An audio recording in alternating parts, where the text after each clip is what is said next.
I wasn't even planning to film this video today, but I got home from work and both of my children are napping. So we are going to seize this opportunity and I'm gonna go ahead and film this video. So if you don't already know me, hi, my name is Ellen. I am a creative mom who finds effective and budget-friendly ways to run a household.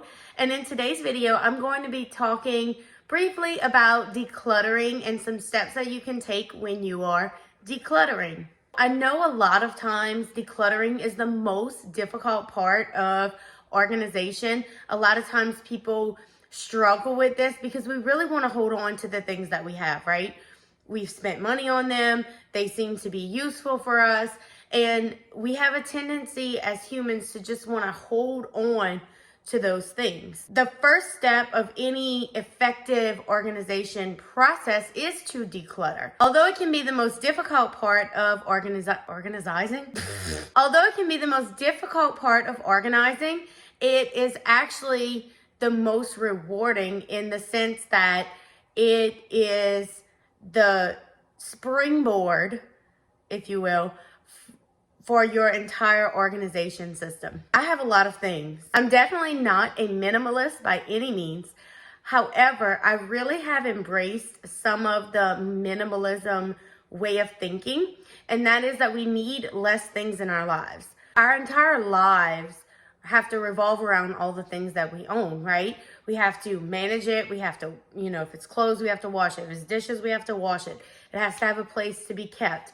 And it can be really difficult when you have a lot of things to manage. And so when you're going through this decluttering process, it's very important to keep in mind that the less stuff you have, the easier all of your things is going to be to manage. So when I am decluttering, I always ask myself 3 questions. When I did my closet video, I kind of talked about this a little bit, but it was specifically for clothing. This is just a more broad way of thinking of it because I realize you can declutter a kitchen counter or something like that. But the first thing I always ask myself is, am I using this? If you open a drawer and the drawer is full of things that you're not using, why are we keeping those things in our drawer? If you're not using them, then all it's doing is taking up valuable space.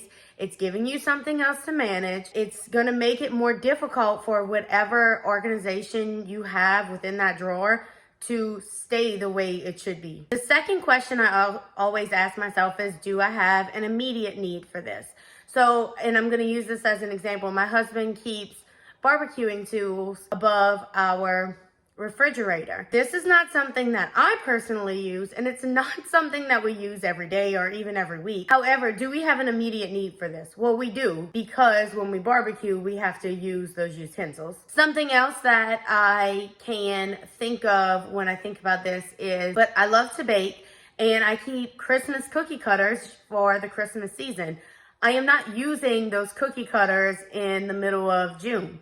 However, I do have an immediate need for it because come Christmas time, I'm going to be using those cookie cutters. So I hope that makes sense.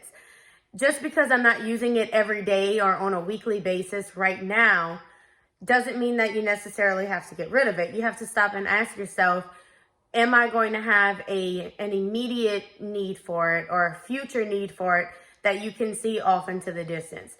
Now, in contrast to that, sometimes we'll pull something out and it's like, I'm not using it right now, but it could be useful eventually. One of my biggest examples of this is my personal craft room. If you are a crafter or creative person, then maybe you can relate. But a lot of times I will hold on to scrap pieces of paper or scrap fabric or just other scrap materials, because I'm like, oh, well, even though it's a little tiny piece, I might be able to use it for something someday. That's when you have to go into question number 3, which I think is probably the most powerful question for me, at least. And that is, would I buy this again? Would I go to the store and purchase this fabric? Or would I go to the store and purchase this scrapbook paper again?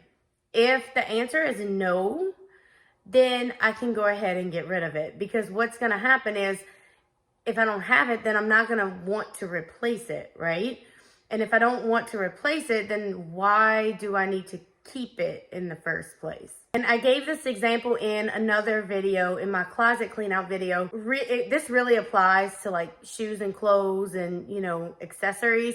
A lot of times things go out of style. So I have to sit back and ask myself, okay, if this shirt was on the rack at the store right now, would I purchase it? And if the answer is no, then I can go ahead and get rid of it, because chances are I'm not wearing it. I don't have an immediate need for it, and it's not my style anymore. Or it's just, chances are, if I am not using it, I don't have an immediate need for it, and I wouldn't buy it again, then I probably don't need it. I'm not going to regret getting rid of it. So just a couple of steps when it comes to decluttering. The first thing you want to do is start easy, okay? Pull out the trash. Pull out the things that you know are just not useful in your life. I can think of an example, like when my kids go to a birthday party and they get those little favor bags. You guys know what I'm talking about? Some little stickers and a little like handheld game thingy. And if they're not using it,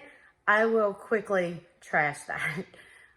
Obviously when they're not looking. But a lot of times we get things like that. Or something else that might be easy to get rid of is duplicates. Now, I've realized, specifically in the kitchen, you may want more than one stirring spoon, okay? But you don't need 10 of them. Maybe have enough for every pot that you own, or have 3 or 4, and that's it. You don't have to keep 10 different stirring spoons if you can only use 4 at a time. So it makes it a little bit easier to get rid of things. And that is it for my decluttering tips and tricks today. I hope you guys enjoyed this content. If you did find this content helpful, please be sure to hit that thumbs up button. It really helps to support my channel. And if you would like to see more content like this, I am doing a short series on the 4 different steps of organization that I will be uploading here soon. But if you enjoyed that, or other organizational videos, cleaning videos, or crafting, be sure to subscribe to my channel. I'm always looking forward to sharing new ways that this mama tries.